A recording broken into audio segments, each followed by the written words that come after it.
Mesra ring widi tiang aturang bakti gelisang jemetilar musibah puniki dumugi jagate santi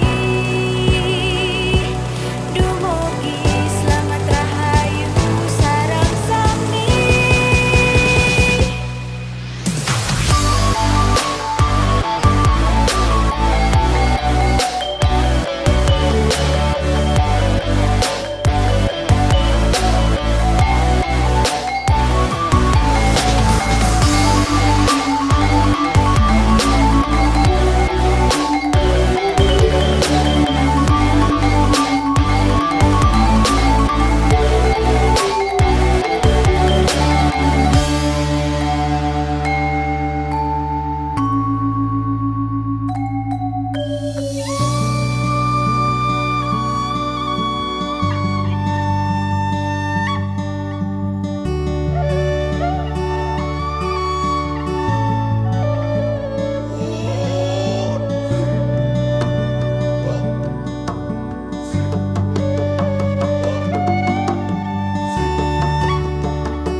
Om Swastiastu, kembali lagi di channel Santi Dharma Chandra. Saat ini Santi berada di salah satu pura yang ada di Bali, tepatnya di Singaraja, yaitu Pura Melanteng.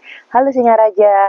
Nah, mungkin banyak yang tanya, Kak Santi ngapain sih malam-malam di pura? Dan sekarang itu hampir jam 1 malam, Wita ya. Jadi untuk waktu di Bali, Kak Santi sedang mekemit di pura. Jadi mekemit itu seperti bermalam di pura, mungkin bisa diisi dengan meditasi, dengan belajar, bisa dengan sembahyang, seperti itu kan.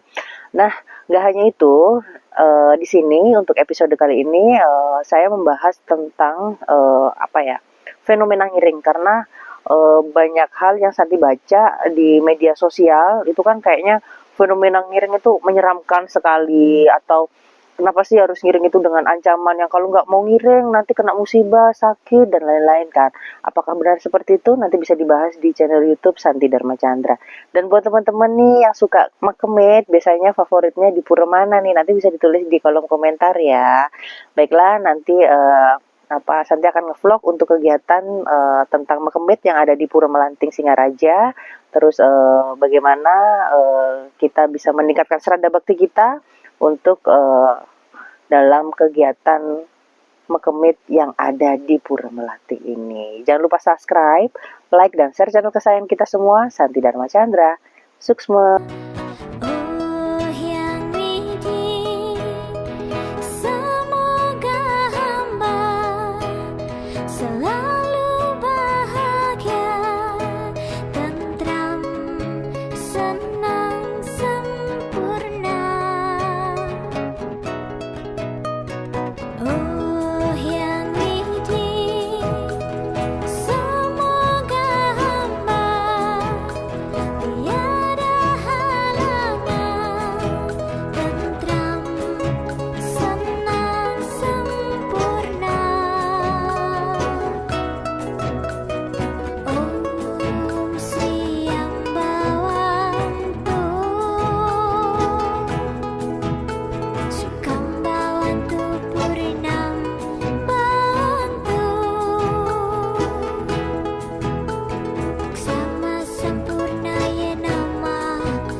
Om Swastiastu. Nah, Astunggara, saat ini Santi berada di salah satu pura yang ada di Bali, tepatnya di Pura Melanteng, Singaraja, Buleleng, Bali. Nah, di sini Santi melakukan kegiatan makemit, bagaimana kita dalam meningkatkan serada bakti kita kepada Tuhan Ida Sang Yang Widiwasa, kepada susuhunan kita, juga terus kepada leluhur kita. bagaimana kita sebagai umat manusia yang memang memiliki keterbatasan sehingga kita membutuhkan energi dari beliau agar selalu menyertai dan membersamai kita semua. Nah, di sini apa sih Kak Santi kalau kegiatan untuk maksudnya Mekemit, biasanya Santi belajar nih, belajar apapun yang tentang agama Hindu, tentang sloka-sloka, atau memang tentang lontar, tentang prasasti, atau memang tentang banyak hal mungkin dari pelajaran Hindu sendiri, Pancasrada, Trihita Karana, Trikai Parisuda, pokoknya banyak hal yang memang bisa kita terapkan dalam kehidupan sehari-hari. Nah, di sini Santi mau menjelaskan atau berdiskusi ya buat teman-teman karena Santi juga masih belajar tentang fenomena ngiring gitu kan ya. Jadi ini mungkin sudah banyak yang dibahas di diskusi atau memang menjadi pembahasan di media sosial dan lain-lain kan. Pernah Santi di salah satu media sosial membaca bahwasanya fenomena ngiring itu terkesan menakutkan gitu loh. Jadi kadang ada kesan kayak kalau nggak mau ngiring nanti sakit, kalau nggak mau ngiring nanti dapat musibah, kalau nggak mau ngiring nanti dapat bencana ini itu kan. Jadi terkesan kadang untuk generasi muda khususnya untuk Santi kok terkesannya serem gitu, terkesannya kok seperti hal yang menakutkan. Padahal kita menyadari bahwasanya beliau Tuhan Ida Sang Yang Widiwasa, sesuhunan dan leluhur kita itu memiliki kasih sayang yang luar biasa, yang cinta kasih terhadap umat sedharma. Nah, kenapa sih ada diskusi atau omongan hal-hal seperti itu bukan karena Tuhan itu jahat sama kita atau siapapun gitu kan, tapi beliau memberikan ujian kepada manusia itu dalam untuk meningkatkan kesadaran spiritual kita gitu kan. Jadi menjadi proses pendewasaan kita agar kita lebih bijak gitu kan. Jadi pelajaran-pelajaran hidup ketika kita diuji, entah ada yang mungkin diuji sakit, diuji secara ekonomi, diuji tentang kesehatan dan lain-lain, itu bukan karena Tuhan itu atau sesuhunan kita itu benci sama kita atau mengancam atau ini itu, enggak, tapi beliau memberikan hal-hal seperti itu, fase-fase dalam kehidupan itu agar kita sadar, agar kita iling, agar kita lebih meningkatkan bakti kita kepada beliau. Jadi seperti itu. Jadi bukan untuk karena kita di Hindu sendiri kita juga mengenalkan kelahiran, terus untuk proses hidup kita, terus untuk setiap rasa, entah duka lara pati, itu kan itu udah proses hidup manusia gitu kan. Bukan berarti ketika kita diberi duka oleh Tuhan itu membenci kita atau memang sebagai ancaman nanti ini itu, enggak, tapi benar-benar bagaimana Tuhan untuk memberikan kesadaran spiritual. Jadi kalau bisa Santi simpulkan di sini, untuk miring sendiri itu adalah pintu seseorang atau pintu manusia dalam memasuki tahap kesadaran spiritual seperti itu kan. Jadi proses untuk pendewasaan diri, proses bagaimana kita bisa lebih bijak dalam menyikapi hidup gitu kan. Kenapa manusia kalau setiap manusia di jalan hidupnya adalah manusia yang istimewa gitu kan. Jadi setiap manusia adalah ada peran-peran yang memang harus dijalankan dan tidak bisa sama karena setiap kelahiran itu memiliki karma yang berbeda seperti itu kan. Jadi misal karmanya sudah menjadi pemuka agama, ya memang jalannya seperti itu gitu. Kita nggak bisa membandingkan karmanya pemuka agama, jalan hidupnya pemuka agama dengan pengusaha atau memang dengan karyawan kantoran dan lain-lain. Itu nggak bisa karena apapun setiap kelahiran yang Tuhan berikan itu sudah memiliki peran gitu. Jadi kita nggak bisa untuk menyamakan ini harus sama, nggak bisa seperti itu. Kita harus memahami akan hal itu ya, poin pentingnya itu. Nah, kenapa setiap fenomena ngiring itu kita jangan pernah takut, jangan pernah pesimis ketika kita mengalami kegelapan dalam hidup ya. Karena kita sadar cahaya itu ada ketika gelap ya. Kita bisa menghargai adanya rembulan ketika ada malam itu kegelapan gitu kan. Kita bisa menghargai matahari karena kita pernah mengalami fase malam, terus kita esok paginya kita diberikan Tuhan cahaya matahari untuk kita beraktivitas dan lain-lain. Jadi buat siapapun ketika mengalami fase kegelapan itu jangan pesimis. Misal aduh saya sakit, aduh saya mengalami kerugian atau mengalami ujian ekonomi atau ujian rumah tangga dan lain-lain kan. Percaya kita fase-fase itu adalah Tuhan menggembleng kita untuk kita lebih lebih menuju ke kesadaran spiritual. Kenapa kita manusia diuji seperti itu? Agar ketika Tuhan mempersiapkan manusia-manusia yang ngiring ini untuk untuk menjadi penyejuk umat seperti itu kan. Jadi nggak ada kesombongan gitu. Karena kita udah diuji, udah digembleng sama Tuhan. Jadi kita nggak bisa untuk mau sombong itu malu gitu. Karena kita sendiri udah ada ujian-ujian yang udah pernah dilalui. Oh misal kenapa sih manusia yang ngiring diberi ujian yang banyak, misal dalam rumah tangga gitu kan, entah perceraian atau mengalami ini itu, anaknya ini itu kan. Ketika ada umat bertanya atau manusia lain bertanya atau masyarakat bertanya, orang-orang ngiring ini bisa memberikan solusi ya. Misal pernah sakit ini, atau misal sakit diabetes gitu kan, terus diuji mau diamputasi nggak jadi, ternyata ada orang konsultasi sakit, oh iya ya, dulu pas saya sakit ini pernah diobatin ini, jadi itu memberikan ilmu pengalaman hidupnya untuk orang lain. Makanya fenomena hearing itu bisa Santi sebut seperti light worker, yaitu bekerja dalam cahaya Tuhan, seperti itu kan. Jadi pernah Santi waktu itu di Nusa Penida kan. Nah Santi ini kan orang maksudnya orang akademisi lah, dalam arti suka belajar hal-hal knowledge yang memang nggak selalu tentang hal-hal niskala. Jadi Santi untuk proses percaya hal niskala itu kan butuh proses belajar. Jadi Santi tanya kepada salah satu Ratu Sulingge yang di Nusa Penida, kenapa sih Ratu kok ada ngiring harus gini, dan orang ngiring itu kenapa sih kok harus diberi ujian hidup yang luar biasa gitu kan. Nah beliau-beliau ini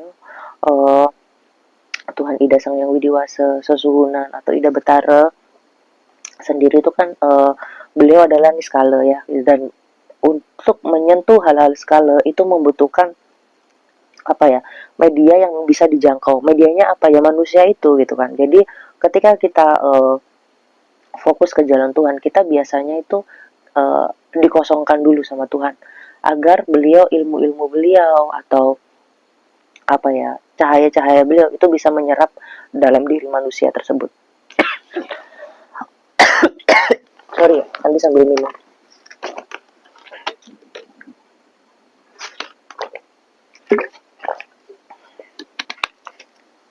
Jadi seperti itu. Jadi kita nggak perlu nggak perlu takut atau apapun gitu. Setiap manusia itu mempunyai jatah untuk down, manusia memiliki jatah untuk bangkit lagi, dan kebangkitan itu bisa diraih dengan kesadaran spiritual. Bagaimana kita mencapai kesadaran spiritual?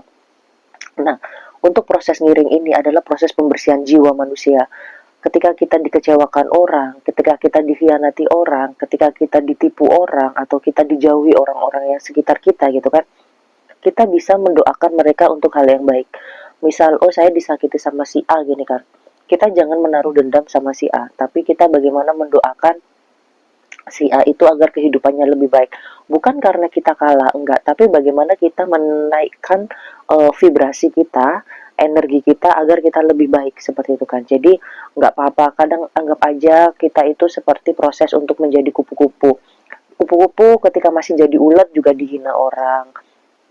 Kupu-kupu masih belum mengeluarkan sayap, masih apa sih, kok kayak ular, kayak belatung, kayak gitu-gitu. Tapi ketika Tuhan sudah memberikan waktunya, ternyata kupu-kupu bisa terbang ke taman, indah dan lain-lain. Seperti itulah proses ketika kita mengalami kesadaran spiritual. Jadi kita nggak perlu nggak perlu takut ketika kita di fase-fase dark life, jadi di fase-fase kegelapan seperti itu. Yang penting kita belajar untuk fokus untuk mencari cahaya Tuhan. Kemana kita mencari cahaya Tuhan? Pasti ke rumah Tuhan, kita ke pura, kita ke gereja, kita bertanya kepada pemuka agama, ke sulingge, ke pemangku atau siapapun itu kan, untuk memberikan support secara mentally, support secara lahir batin, seperti itu kan.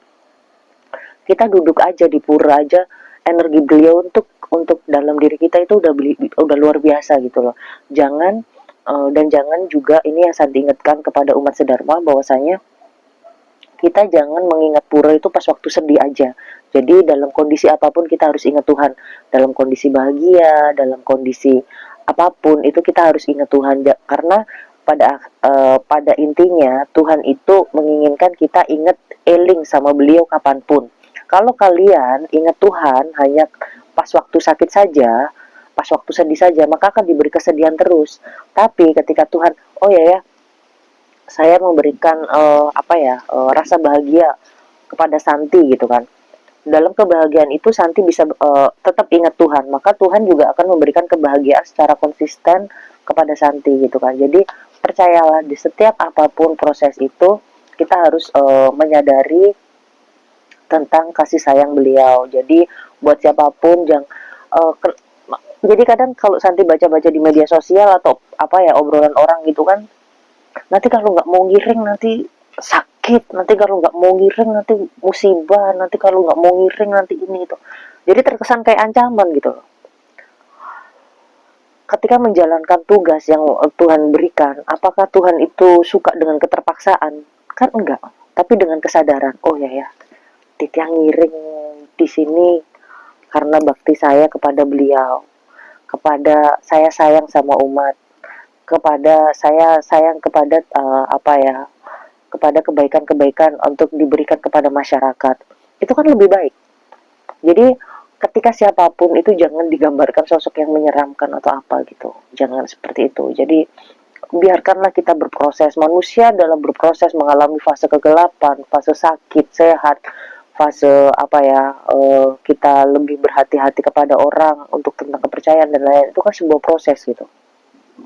Jadi jangan digambarkan hal-hal yang terkesan menyeramkan, tapi bagaimana fenomena ngiring ini sebagai bentuk kesadaran pintu spiritual kita untuk menambah serada bakti kita, seperti itu kan, untuk menambah oh ya ya, rajin ke pura, rajin beriatnya, entah bantu Pak, kalau ada Pak Mangku sendiri bantu aja nyapu Pak Mangku, Titiang bantu gitu.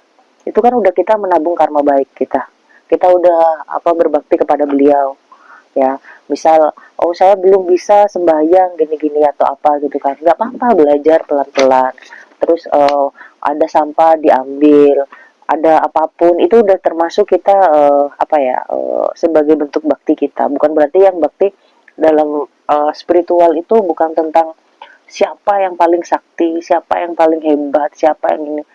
Hal-hal yang memang kalau diberi kesaktian, diberi hal itu, tapi kalau menyebabkan manusia itu sombong, itu hal yang percuma gitu. Jadi biarkanlah segala sesuatu kekuatan yang ada dalam diri manusia itu tetap dari beliau yang memberi, bukan kita. Jadi manusia itu sebagai perantara beliau, bukan sebagai pencipta kehebatan, enggak. Jadi jangan pernah sombong akan hal apapun, karena tetap beliau adalah yang penentu yang utama. Terus jangan jadikan fenomena ngiring itu hal yang menyeramkan, tapi itu adalah proses sebagai pintu kesadaran spiritual kita. Terus jangan dibuat main-main, karena apapun yang kita lakukan adalah untuk menjaga taksu beliau, seperti itu. Itulah untuk yang Santi sampaikan di sini di dalam Santi Makemit. Jadi apapun Santi percaya bahwasanya Tuhan Ida Sang Yang Widiwasa, Ida Betara Betari, sesuhunan leluhur itu adalah beliau adalah yang penuh kasih sayang, penuh cinta. Kalau tanpa cinta beliau kita nggak bisa seperti ini gitu. Belajarlah untuk mencintai dari hati. Setiap kegiatan apapun yang kita lakukan jangan dijadikan beban atau ancaman gitu. Itu sih, itu yang jadi mungkin buat pemirsa Santi Dharma Chandra, kalau ada perbedaan pendapat ya Santi mohon maaf. Cuma Santi ingin meluruskan bahwasanya rumah Tuhan, pura, ke gereja atau ke tempat-tempat yang memang disucikan adalah bentuk kita untuk lunas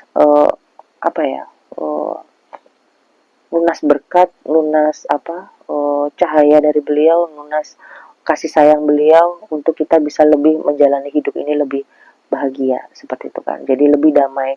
Sebenarnya apa sih yang dituju manusia? Bahwasanya di Hindu kita mengenal bahwasanya tujuan manusia adalah moksatam jagadita yaca itu ya, bagaimana kita menyatu dengan Tuhan gitu kan, bagaimana kita bisa meng-cleansing diri kita. Itu yang poin pentingnya. Dan bukan berarti kalau ngiring itu sebagai gagah-gagahan gitu, kayak saya ngiring ini, saya ngiring ini, no. Jadi jangan meremehkan orang lain. Siapapun manusia yang lahir hidup di dunia ini adalah pilihan Tuhan. Siapapun berhak kita hormati, siapapun berhak kita sayangi. Seperti itu kan. Jangan pilih kasih, jangan sama orang sama siapapun. Karena apa? Karena di dalam diri manusia ada atman percikan Tuhan yang harus kita jaga, yang harus kita hormati. Kita ketemu dadong di pasar yang mungkin dilihat atau disepelein, ih dadongnya udah tua nih, ih orang nggak punya nih, terus diremehin gitu. Enggak gitu. Jadi kita tetap menghormati, oh nggih swastiastu dadong nggih. Terus apa, kita beli dagangan beliau, kita tetap menghormati beliau sama siapapun. Ketemu anjing di jalanan kita kasih makan, karena apa? Kita sama-sama ciptaan Tuhan gitu loh. Jadi itulah bagaimana kita meningkatkan kesadaran spiritual kita adalah dengan always be kind, tetap untuk menjadi manusia yang baik. Jadi siapapun jangan resah, dan juga jangan terburu-buru mengambil keputusan dalam arti gini, wah saya harus kayak gini. Karena apa? Balik lagi, setiap manusia memiliki karma masing-masing, memiliki waktu masing-masing. Jangan karena apa, karena ini harus ngebet banget pengen punya ini, pengen punya itu. Semua ada waktunya. Semua ada waktunya. Rezeki, jodoh, kebahagiaan itu akan datang ketika kita siap, ya. Kalian meminta kepada Tuhan, aduh saya pengen rezeki per bulan 30 juta. Berpikir nggak, uang 30 juta itu ketika kalian dapat untuk apa? Bermanfaat nggak dalam hidupnya? Ketika Tuhan memberikan rezeki 30 juta sebulan, oh ternyata digunakan untuk beriatnya, oh ternyata untuk membahagiakan keluarga, oh ternyata untuk kebutuhannya, oh ternyata untuk ini itu, oh ternyata dia pantas untuk mendapatkan rezeki, maka Tuhan akan memberikan itu. Tapi kalau untuk rezekinya hanya untuk foya-foya atau apa, bagaimana Tuhan percayakan kita? Sama halnya dengan jodoh. Jodoh akan datang di saat kita tepat waktu dan mengerti, dan jangan memaksa diri ketika, oh saya pengen jodoh hanya karena saya kesepian, oh saya pengen jodoh karena saya nggak ada yang nemenin atau apa gitu. Tapi ketika kamu dikasih Tuhan jodoh, kalian bisa nggak bertanggung jawab akan pasanganmu? Kalian bisa nggak memberikan kebahagiaan kepada pasanganmu? Kalian bisa nggak saling support? Kalian bisa nggak tetap bergandeng tangan dalam keadaan apapun? Kalian bisa nggak untuk tetap setia dalam keadaan apapun gitu? Jadi itulah yang pentingnya ketika kita semua datang di saat waktu yang tepat. Jadi nikmati prosesnya, pelajarin, lebih peka terhadap keadaan, dan tetap semangat untuk ketika down, ketika datanglah ke pura. Ketika kita lagi merasakan sesuatu butuh support, datang ke pura, sembahyang, bawa canang, ngaturin apa yang kita punya untuk sebagai bentuk kita perhatian kita kepada beliau, seperti itu. Oke teman-teman, tetap semangat ya, tetap semangat untuk menjadi manusia baik, tetap semangat untuk menuju kesadaran spiritual. Apapun yang kalian lakukan, baik kalian bekerja di kantoran, baik kalian di sekolah, baik kalian menjadi guru, atau teman-teman Santi yang seangkatan Santi yang menjadi guru, atau kalian bekerja menjadi polisi, tentara, pengusaha, ataupun beliau-beliau yang menjadi pemuka agama, kita adalah memiliki peran di kehidupan dunia ini, seperti itu kan. Jadi kita nggak bisa menyamakan setiap proses hidup orang, karena kelahiran kita per manusia itu berbeda, kematian pun berbeda. Jadi takdir karma yang kita bawa adalah beda-beda juga. Jadi nggak boleh iri, nggak boleh dengki, karena hal itu sudah kita pelajari di Pancasrada Agama Indo. Percaya kepada Atman, kepada reinkarnasi, terus kepada Atman, yang pertama kepada Tuhan Ida Sang Hyang Widiwasa, terus kepada Atman, terus kepada reinkarnasi, kepada karma pala, terus kepada moksa, seperti itu kan. Jadi buat teman-teman, enjoy your life, nikmati prosesnya, seperti itu. Semoga teman-teman yang sedang sakit atau penonton Santi Dharma Chandra yang sedang sakit segera diangkat penyakitnya, yang sedang mengalami kesedihan diberikan kebahagiaan dalam hidup. Semoga yang mungkin rezekinya masih seret diberikan rezeki yang baik Yang penting kita selalu fokus kepada jalan Tuhan karena pikiran kita adalah magnet kita. Oke. Baiklah, nanti Santi lanjut untuk mengkemit. Gimana sih Kak Santi mengkemitnya? Apa saja sih kegiatannya? Seperti itu. Nanti bisa disaksikan di channel YouTube Santi Dharma Chandra. Suksma. Singgih pakulun ratunian Titiang damu idene nunas pengampura Rian tukan suwenen dan madak tangkil Ring peyogani dene Sinampurang damu ide Nambet kelintang. Baiklah, kita sekarang mau keliling di pura dulu lah. Nah, di sini masih ada Pak Mangku yang memang standby ya 24 jam.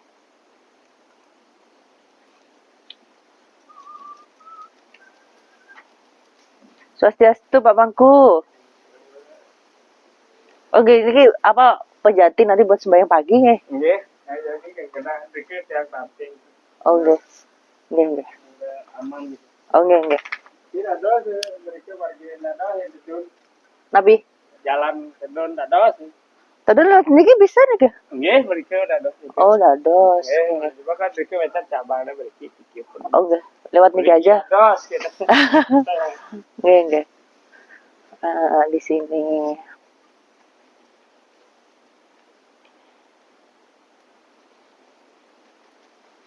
Nah, Pak Mangkunya sedang tidur. Enak kan kalau kita rajin ke pura malam-malam. Suasananya itu hening nikmat. Sepi, sunyi. Nanti meditasi juga kita. Yuk. Nah, kameramennya ini adalah Nenggelis dari Sunda yang memang nangkil untuk ke Pura Melanting karena teman Santi yang dari Bandung ini mau buka usaha coffee shop yang ada di Bandung. Kita doakan guys biar sukses ya. Ya. Enak ya kayak di rumah sendiri gitu. Kalau di pura itu Santi tuh seneng gitu, happy gitu.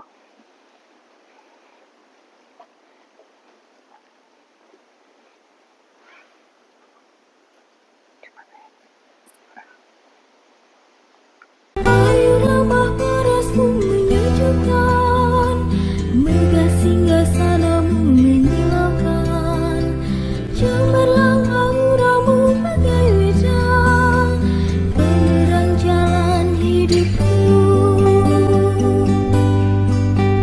Dewi Kujaya Durga Laksmi Saraswati, tiga sakti yang utama. Ibu semesta berikan kehangatan di setiap karmaku.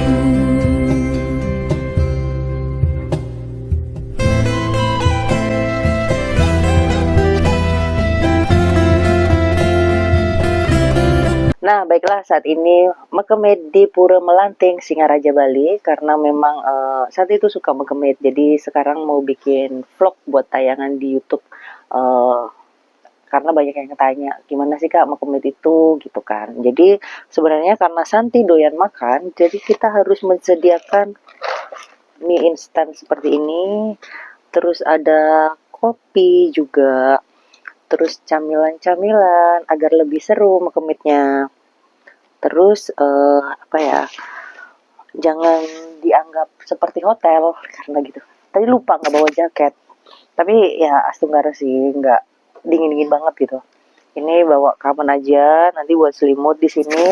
Terus pakai kaos kaki ya. Ini ada botol aqua. Nah, botol aquanya ini multifungsi guys. Jadi bisa buat bantal. Karena nggak bisa bawa bantal ya kalau mau kemit ya. Nah, di situ kalau teman-teman mau bawa apa minyak, angin atau apapun, it's okay. Jadi di sini kalau mau kemit itu enak sih. Nah, gini tidur sampai nanti sekitar jam 4 atau jam 5 lah bangun gitu. Kalian bisa ketika bangun apa dari Mekemit, bisa bantu-bantu Pak Mangku nyapu atau apa gitu kan, bagus lah ya. Jadi nanti Santi pengen ya sering-sering Mekemit, karena apa, Santi itu kan susah tidur ya, otaknya Santi tuh kayak pengen belajar terus gitu kan, bukan karena sok pintar, emang otaknya aktif gitu. Terus makanya Santi seneng di pura karena bisa tidur nyenyak kalau di pura. Jadi kayak happy gitu, enjoy, damai, karena apa ya, karena ngerasa seperti this is my home gitu. Jadi buat teman-teman, Kak Mekemit itu serem gak sih? Enggak sih, enak lah, malah dijaga sama Ida Betara, kita tidurnya ya enak sih gitu. Oke, baiklah, nanti Santi mau ngasih gambaran view pura ketika malam hari. Semangat! Om